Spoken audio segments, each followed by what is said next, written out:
Gitu, potong segede. Assalamualaikum warahmatullahi wabarakatuh. Waalaikumsalam warahmatullahi wabarakatuh. Selamat pagi menjelang siang ini Bu Sri. Iya Bu Widi, selamat siang Iya. juga. Apa kabar? Baik Bu, alhamdulillah. Iya, alhamdulillahirobbilalamin. Pada hari ini Bu Sri tadi sudah melakukan pembelajaran di kelas ya, dengan antusiasme yang luar biasa ini ya dari anak-anak tadi ya. Alhamdulillah. Iya. Nah, ini Bu Sri, kita hari ini kita akan ngobrol gitu ya, ngobrol santai yang terkait dengan pembelajaran yang sudah panjenengan lakukan di kelas ini tadi. Nah, yang pertama ini ya, Bu Sri, bahwa terkait dengan pembelajaran yang ada di kelas, sebenarnya apa saja sih yang panjenengan harapkan gitu ya dari pembelajaran yang tadi sudah disampaikan di kelas tadi? Yang pertama, saya itu mengharapkan anak didik saya itu siap untuk mengikuti pembelajaran fokus, kemudian dia mengikuti pembelajaran dengan gembira, dan semoga di akhir pembelajaran itu mereka bisa menerima materi yang saya sampaikan, Bu. Itu harapan saya. Iya, itu ya berarti ya. Dan ternyata anak-anak tadi dengan penuh gembira ya, penuh kegembiraan mengikuti pembelajarannya Bu Sri. Iya, Bu Sri, kita pada saat ngobrol seperti ini ya, kita sebenarnya kan menginginkan sesuatu ya. Ini saya tanya aja ini sama Bu Sri ya. Kira-kira Bu Sri itu pengen apa ya, arah kita nanti itu sebenarnya jenengan kepingin arah ngobrol kita itu yang ingin jenengan dapatkan apa dari ngobrol kita hari ini? Karena tadi saya sudah praktek pembelajaran Bu, saya harapkan dari sesi pasca pembelajaran ini saya mendapatkan masukan dari Bu Widi, apakah hal-hal yang saya harapkan di awal pembelajaran itu sudah terlihat gitu Bu dari proses pembelajaran tadi, kemudian apakah proses berdiferensiasi yang saya lakukan itu sudah terlihat juga, terus kemudian menurut Bu Widi apa masukan yang harus saya tambahkan nanti ke depannya untuk perbaikan saya, Bu? Iya, kalau Bu Sri inginnya kan ada masukan-masukan, tapi kalau dari saya sendiri nih ya, kita kan saling ngobrol ya, dua arah ini ya. Kalau yang saya harapkan dari proses kita ngobrol pada pagi hari ini, sebenarnya saya hanya ingin ingin lebih jauh gitu ya. Bu Sri nanti itu bisa melihat ya, bisa melihat atau bisa merefleksi terkait dengan pembelajaran ini tadi, dan nanti pada akhirnya di akhir sesi nanti panjenengan juga bisa melakukan hal yang sama. Nah, jadi lebih cenderung kita nanti ke coaching ya pada hari ini. Iya. Bu Sri, terkait dengan pembelajaran di kelas tadi, bisa diceritakan sedikit terkait apa saja yang tadi jenengan lakukan ya, biar pemirsa semuanya tahu apa aja yang jenengan lakukan tadi di kelas gitu. Sesuai dengan tujuan di awal, saya kan ingin anak itu pertama fokus, maka di awal pembelajaran saya melakukan mindfulness Bu, untuk mengarahkan fokus siswa supaya fokus di pembelajaran. Kemudian saya juga sedikit melakukan sosial emosional tadi Bu, kompetensi sosial emosional, walaupun cuma menanyakan perasaan, minimal saya pengen anak didik saya itu memahami apa sih perasaan yang sedang dialaminya, siapa penyebabnya gitu. Nah, dengan dua itu, dengan mindfulness dan KSE, harapan saya ya siswa saya itu siap untuk masuk ke pembelajaran. Terus setelah itu tadi saya kan menerapkan diferensiasi konten, proses dan produk ya Bu. Untuk produk mungkin kurang terlihat mungkin. Di diferensiasi konten saya menyiapkan materi dalam bentuk video pembelajaran, kemudian yang kedua dalam bentuk materi yang saya direct instruction tadi, saya direct langsung ke anak-anak, karena memang di pembelajaran tentang animasi ini memang harus banyak didirect, karena anak-anak kan belum fasih untuk bahasa pemrograman gitu. Kemudian saya melakukan diferensiasi proses antara tugas mandiri dan kelompok. Terus yang terakhir untuk diferensiasi produk, sebenarnya saya harapkan ya siswa memiliki kebebasan ketika dia membuat animasi storytellingnya dalam bentuk karakter, backgroundnya itu, terus kemudian ceritanya juga saya serahkan ke anak-anak gitu ya. Tapi hasil akhirnya tetap aja dalam bentuk animasi storytelling. Tapi setidaknya produk yang yang dihasilkan itu kan berdasarkan imajinasinya anak-anak, masing-masing anak gitu ya. Kita memberi kebebasan produk di diferensiasinya di situ gitu ya. Tadi sekelas ada yang menceritakan ketika dia belanja, kemudian ada yang menceritakan tentang ketika dia di kelas, kemudian ketika dia ada juga tadi si Almos itu membuat cerita animasi ketika dia bermain basket Bu. Jadi tergantung hobi anak-anak apa yang mau diceritakan. Inilah kebebasan ya atau diferensiasinya anak-anak yang ada di situ ya untuk produknya. Bu Sri, terkait dengan perasaan anak-anak itu tadi ya, atau perasaan baik itu anak-anak juga baik dari jenengan sendiri, itu apa yang jenengan rasakan setelah menyampaikan pembelajaran dengan KSE dan diferensiasi yang seperti itu, apa yang anak-anak dan yang kedua Bu Sri rasakan hari ini? Sebelumnya saya ceritakan ya Bu, 8F itu kan sebenarnya anaknya cukup aktif. Jadi mereka itu mungkin ya karena saya pembelajaran untuk mindfulness dan KSE ini kan saya terapkan di kelas 7 Bu. Ini tadi kan kelas 8. Nah, kelas 8F ini sebenarnya cukup aktif anak-anaknya. Tapi alhamdulillah tadi dengan saya menerapkan mindfulness dan KSE di awal tadi kok sepertinya pembelajaran dari anak-anak lebih fokus dan lebih semangat saya sendiri ketika sudah bisa istilah mengkondisikan anak-anak untuk siap belajar, mengikuti pembelajaran dengan gembira, itu kok saya juga gembira bahagia. Oh gitu ya rasanya ya. Berarti alhamdulillah berarti trik saya sesuai dengan ekspektasi ya. Alhamdulillah. Ternyata dengan adanya pembelajaran sosial emosional kayak ini, apa yang menurut jenengan itu poin utama gitu yang didapat gitu? Sebenarnya kalau kita mau menerapkan KSE ini dengan rutin gitu, sepertinya kok anak-anak itu akan lebih fokus, lebih konsen ke materi yang akan dipelajari gitu. Karena itu tadi mungkin jiwa dan raganya siap untuk belajar. Gitu ya. Kadang memang kurang kita sadari, atau saya sendiri lah. Saya sendiri kadang ketika dia masuk ke kelas kan dia membawa banyak permasalahan sebelumnya di pelajaran sebelumnya atau dari rumah. Nah, kalau kita gunakan KSE dan mindfulness terutama untuk menyiapkan anak, menghilangkan beban sebelumnya, siap menerima pembelajaran seperti tadi, kok sepertinya anak-anak lebih fokus, lebih mengena gitu ya. Sepertinya itu yang saya rasakan tadi. Nah, tentunya kalau sudah menjalankan pembelajaran yang dengan memasukkan KSE tadi sudah ada diferensiasi, tentunya Bu Sri kan punya inspirasi gitu ya ke depannya. Itu apa sih kira-kira inspirasi apa yang Bu Sri ingin kembangkan gitu, atau inovasi apa yang kira-kira Bu Sri ingin kembangkan terkait dengan pembelajaran KSE dan diferensiasi ini? Ya Bu, karena ini baru dimulakan di kelas 8 Bu, tentu ke depan saya akan lebih merutinkan. Saya siapkan waktu di awal tuh memang untuk mindfulness dan KSE di kelas-kelas yang saya ajar. Kalau selama ini kan hanya di kelas 7 Bu. Tadi ini karena jadwal kita pembelajaran pas kelas 8. Nah, ternyata dipraktekkan di kelas 8 kan alhamdulillah juga hasilnya bagus. Ke depan saya akan merutinkan itu Bu. Nah, kemudian saya itu punya gambaran gini, kadang anak-anak kita itu kurang paham musik-musik tradisional kita gitu. Oh gitu. Tadi kan di awal saya bunyikan musik Melayu itu anak-anak ya ketawa, kurang bisa konsentrasi. Tapi itu perlu kita coba supaya sambil mindfulness kita iringi dengan lagu-lagu musik tradisional itu kok anak-anak ya sekali dayung 2-3 pulau terlampaui gitu. Mereka bisa fokus, mereka juga mengenal, oh ini ternyata ada musik seperti ini di negara kita.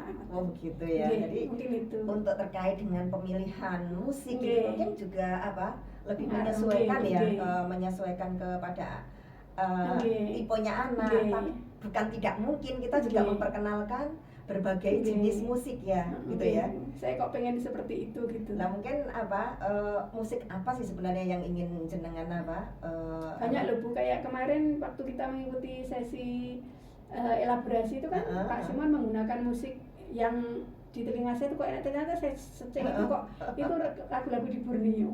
Itu ya, musik di Kalimantan. Juga walaupun kita tidak selalu Jawa ya, berarti kita semakin mengenalkan keragaman budaya yang ada di Indonesia ini. Luar biasa Bu Sri. Jadi semoga. Terus nanti kalau ini kan jenengan kan sudah punya, oh iya ya ternyata musik ini bisa loh kita perkenalkan yang seperti ini sambil melatih P5-nya mungkin ya anak-anak ya pembelajar Pancasilanya juga diterapkan di situ. Nah kira-kira ini kan dalam lingkup pembelajarnya Bu Sri gitu ya, yang ingin dikembangkan nanti. Kira-kira adakah keinginan gitu loh ya, bahwa praktek baik, saya mengatakan bahwa ini adalah praktek baik untuk lebih diberikan atau diimbaskan ke yang lebih luas lagi gitu. Semoga gitu. Kan saya sekarang ini sudah adalah beberapa guru muda yang saya ajak ketika saya praktek baik seperti aksi nyata. Kan di supervisi itu juga saya melakukan coaching Bu. Nah itu mungkin nanti bisa saya memberi masukan kepada beberapa guru yang untuk melakukan KSE. Tapi ya sebelumnya mungkin saya melihatkan video kita tadi Bu, seperti apa sih KSE, seperti apa sih mindfulness, kan beliau-beliaunya kurang paham. Jadi nanti mungkin semoga dengan saya meng-up video itu di WA guru, mungkin di grup WA nanti ada yang terinspirasi untuk bertanya lah minimal, kemudian mempraktekkan. Tentu saya akan menularkan itu kepada rekan-rekan di sekolah. Luar biasa ya, berarti biar pengimbasannya nanti juga cepat ya seperti itu ya. Nah, kalau menurut Bu Sri ya, apa sih hal-hal baik yang tadi sudah menurut panjenengan ya, yang sudah jenengan lakukan dengan baik dan sesuai ekspektasi ya, istilahnya itu apa saja? Hal baik yang pertama, saya memenuhi kebutuhan anak akan persiapan sebelum pembelajaran Bu, dan itu saya lakukan melalui layanan mindfulness tadi dan KSE. Alhamdulillah itu juga berhasil. Siswa lebih siap dari sebelumnya ketika mengikuti materi. Hal ini terbukti dengan dia kan mengikuti step-step pembelajaran tadi dengan mudah nih Bu, karena istilahnya fokus sudah. Nah itu ya mungkin hal baik yang saya lakukan. Kemudian saya juga mengapresiasi kinerja siswa saya.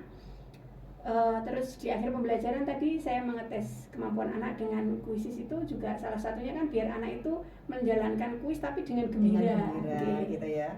Nah itu yang mungkin praktek baik yang saya lakukan hari ini Bu. Melakukan pembelajaran yang berpihak pada siswa saya. Iya. Luar biasa, tadi juga ada asesmennya ya. Jadi tidak terasa sih sebenarnya ya, kan walaupun kita sebenarnya juga melakukan asesmen ya. Kita bisa melakukan istilahnya 2-3 terlampau ya, kita anak-anak bahagia, serasa main games gitu ya, anak-anak juga seneng kelihatannya, tapi tidak sadar bahwa anak-anak itu dibawa untuk ujian sebenarnya. Dan kita lihat hasilnya juga anak-anak ternyata juga sangat memahami, walaupun ada 1-2 mungkin anak yang masih salah dalam menjawab gitu ya, tapi overall gitu ya, anak-anak luar biasa gitu ya. Iya, ini ya. Berikutnya Bu Sri ya, terkait dengan pengembangan gitu ya. Panjenengan kan sudah melakukan praktek baik ya istilahnya di dalam pembelajaran seperti ini. Kira-kira apa sih hal-hal yang perlu panjenengan kembangkan lebih gitu ya, terkait dengan praktek pembelajaran yang terkait dengan KSE dan pembelajaran berdiferensiasi gitu. Untuk saya sendiri atau untuk orang lain Bu? Bisa dua-duanya. Kalau untuk saya pengembangannya mungkin ya saya harus lebih mengeksplor apa yang bisa saya lakukan untuk anak saya gitu, untuk anak didik saya gitu. Di tengah kesibukan kita gitu harus ada waktu gitu. Itu mungkin yang ingin saya eksplor. Kemudian kalau untuk teman-teman ya saya ingin menularkan itu tadi, bahwa sebenarnya kita itu kalau mau effort sedikit saja itu kita bisa memberi yang terbaik, dan anak itu lebih fokus ke pelajaran kita. Dan ketika anak lebih fokus ke pelajaran kita, sepertinya kok anak itu seperti main sendiri dan sebagainya itu nggak ada. Ya benar, nggak ada anak-anak. Jadi kita memang harus menyiapkan anak itu di awal pembelajaran, sehingga anak itu tadi ada miss-missnya sebelum masuk di kelas kita itu hilang, terus dia siap untuk masuk ke pembelajaran dengan kita, fokus di kita dan materi yang kita pelajari. Itu mungkin yang harus saya sampaikan ke teman-teman itu. Iya, itu terkait dengan effort ya tadi ya. Dengan sebenarnya kalau kita kita sebagai refleksi diri ya, kita panjenengan saya, kalau kita mau ada sedikit effort ada mau usaha sedikit, Bu Sri bisa jelaskan kira-kira effort apa sih yang bisa dilakukan oleh seorang guru agar kita itu lebih memaksimalkan hasilnya ya untuk anak didik kita gitu.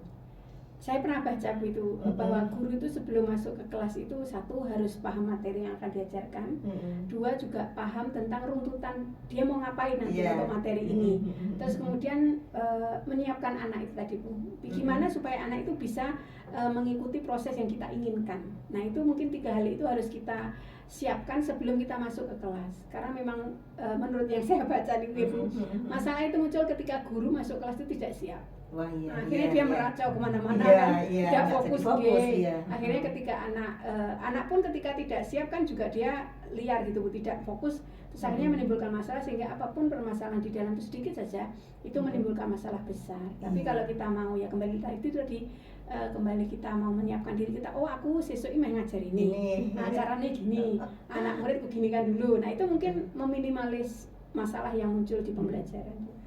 Artinya bahwa memang RPP itu adalah hal wajib yang harus dilakukan oleh seorang guru ya, gitu loh ya. Jadi itu kalau kita ingin bahwa pembelajaran kita itu sesuai dengan KSE, sesuai dengan diferensiasi, ya buatlah RPP yang sesuai dengan itu. Jadi itu effortnya ya mungkin itu yang dimaksud. Kadang ini Bu Sri, teman-teman tuh menganggap rumit gitu loh. Ternyata kita itu harus masuk ke kesadaran bahwa nggak ada yang rumit kok, toh itu nggak ada yang membenarkan, nggak ada yang menyalahkan. Pokoknya usaha dulu, belajar dulu. Menurut aku diferensiasi itu seperti ini. Oke, kita lakukan dulu, terus sambil mungkin sharing dengan teman gitu ya. Seperti ini ketika Bu Widi masuk di kelas saya kan, saya jadi masukan. Oh ternyata mungkin di sini saya sebenarnya juga bisa kita self refleksi Bu ya. Tapi kalau ada teman seperti ini kan ada yang mengarahkan. Ketika saya buntu kok ini, ternyata Bu Widi, oh coba yang ini kan. Kita jadi memang kita harus kolaborasi. Iya, berarti memang keterampilan kolaborasi itu di masa sekarang itu sebuah keharusan ya. Bahwa seandainya kita itu apa yang kita pikirkan sendiri itu kadang-kadang kan hanya terbatas apa yang kita pikirkan. Tapi coba kalau kita itu ingin berbagi ya dengan teman, dengan rekan sejawat, itu pasti ada tambahan atau hal lebih gitu loh ya. Atau misalkan kalau kayak kita kekurangan di dalam hal tertentu, mungkin bisa ditambah dengan kelebihan dari teman-teman yang lain kayak iya Bu, teman itu menyempurnakan benar-benar ya. Kalau sendiri nggak bisa. Iya. Nah itu tadi adalah berarti kalau menurut Bu Sri ya, berarti pengembangannya nanti adalah yang itu tadi kan terkait panjenengan ya. Bagaimana kalau itu pengembangan itu dilakukan, tadi kan ada 2 ya, apakah untuk diri saya sendiri ataukah juga untuk yang di luar Bu ya gitu ya. Kalau yang menurut Bu Sri, seandainya pengembangan ini, hal baik ini, praktik baik ini dilakukan di luar Bu Sri sendiri ya, berarti bagaimana? Kira-kira pengembangan seperti apa yang bisa Bu Sri lakukan? Yang saya lakukan karena tadi sudah ada video gitu, kita manfaatkan PMM gitu. Kita upload di PMM gitu ya. Nah mungkin nanti kalau hanya di sekolah yang melihat satu sekolahan, tapi kalau di PMM mungkin juga di YouTube channel saya itu bisa banyak lah yang melihat. Semoga banyak yang terinspirasi bahwa diferensiasi itu tidak susah, KSE juga tidak susah, asal kita mau coba. Iya, berarti kalau di luar mungkin Bu Sri bisa menguploadnya di BMM biar orang yang merasakan itu bisa dilihat oleh banyak orang atau yang lebih luas lagi. Saya juga bisa share mungkin di MGMP nanti, semoga menginspirasi banyak orang. Ini kalau untuk terkait dengan teman sejawat ya, misalkan kalau jenengan kan mapelnya kan informatika ya. Itu misalkan itu di mapel-mapel yang lain gitu, mungkin sebenarnya bisa juga Bu, kan istilahnya kita sesuaikanlah dengan mapel masing-masing. Yaitu kalau untuk yang teman sejawat, mungkin yang akan saya lakukan, saya akan mengajak kolaborasi guru-guru muda. Ini selalu kenapa ini masih tanda kutip selalu. Karena gini Bu, kalau saya berpikirnya kan panjang Bu. Kalau yang istilahnya guru yang senior nggak perlu bilang sepuh ya. Kalau yang guru senior itu kan agak bukan antipati sih Bu, tapi agak sabar pensiuner kan gitu. Tapi kalau kita gelorakan yang muda ini kan panjang masanya. Beri aku satu muda. Nah seperti itu. Saya melakukan akan kuguncangkan sekolah ini kan gitu ya. Alhamdulillah kemarin tuh saya sudah melakukan praktek supervisi kamu dulu sudah masuk ke kelas, nanti yang pasca kan nunggu kalian cerita. Nah itu ya gitu, saya Mbak masuk cuma seperti ini kan, pertama ibu dikasih terus gimana Bu, coba gini akhirnya ya alhamdulillah tanpa disadarinya ketika sudah selesai saya baru bilang ini sebenarnya kamu lakukan ini sudah diferensiasi. Udah di mana Bu? Tadi kan tadi kan kamu sudah ambil materi di YouTube dan sebagainya, itu kan juga sudah hanya seperti itu Bina. Kata anak muda hanya seperti itu. Jadi sebenarnya tak kenal maka tak sayang. Karena dia mendengar dulu kata diferensiasi skill angel.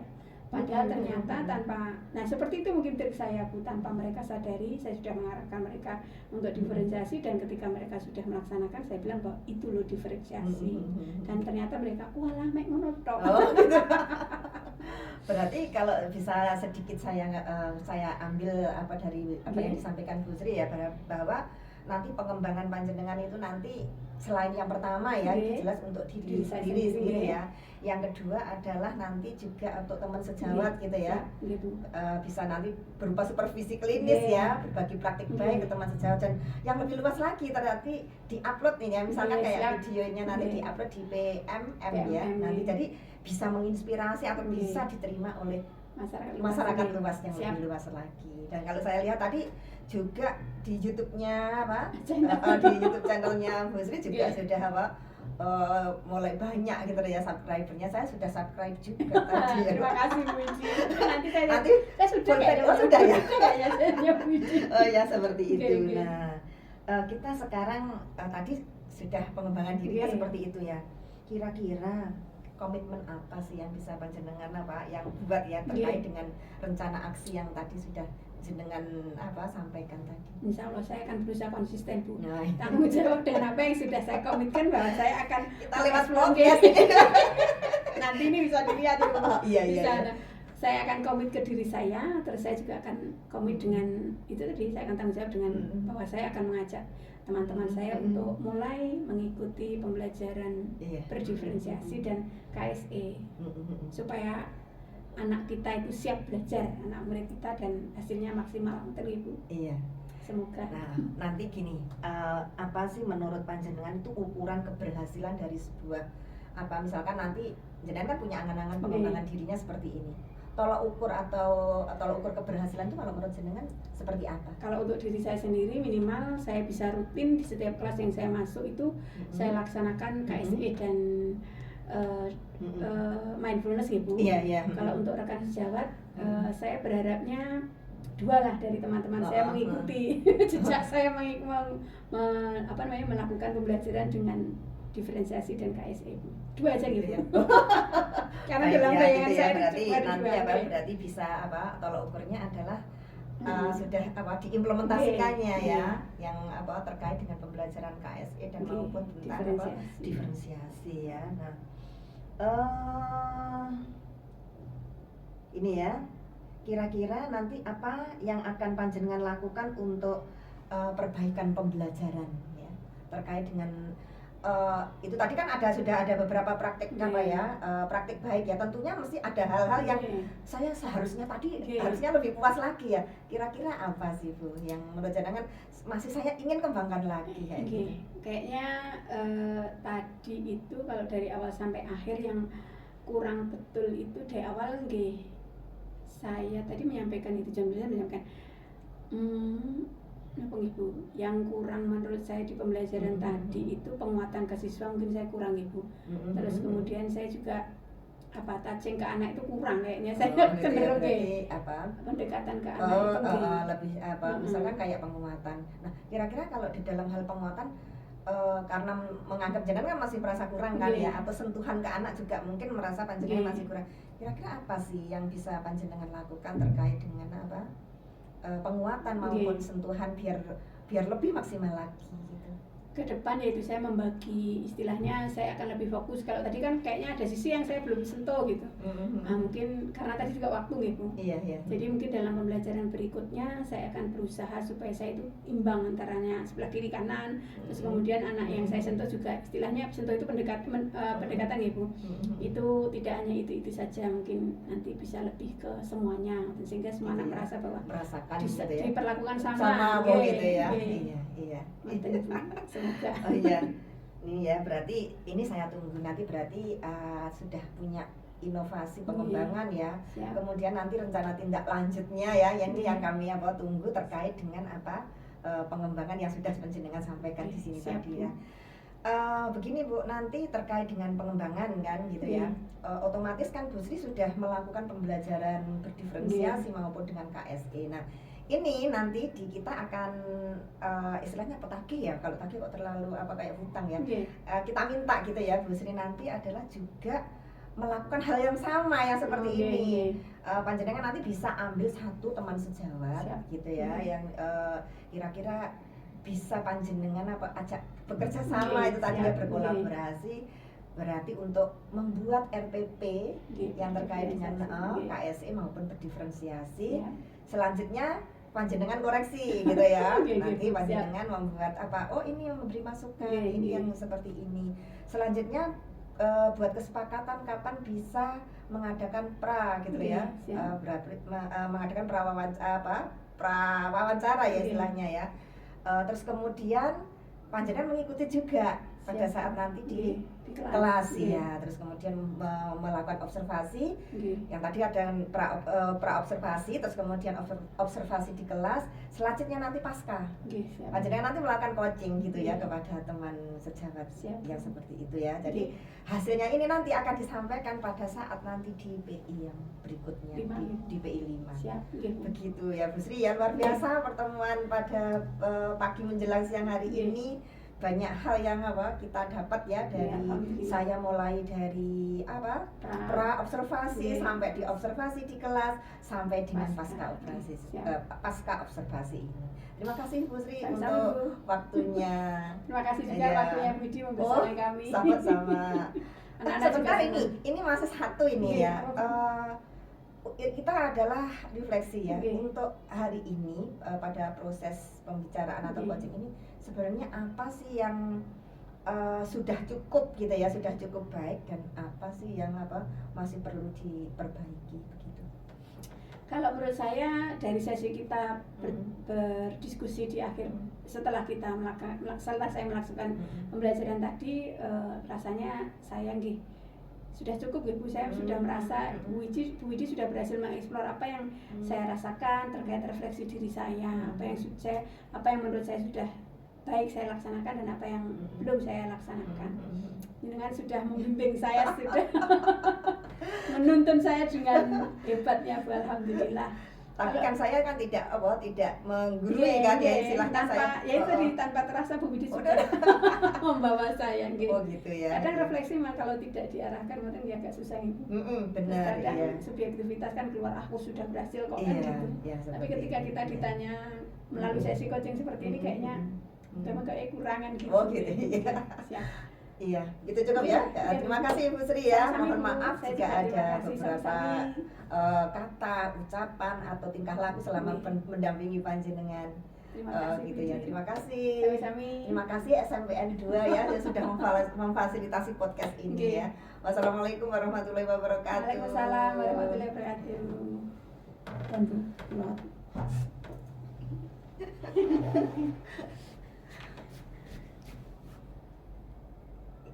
Ini tadi nggak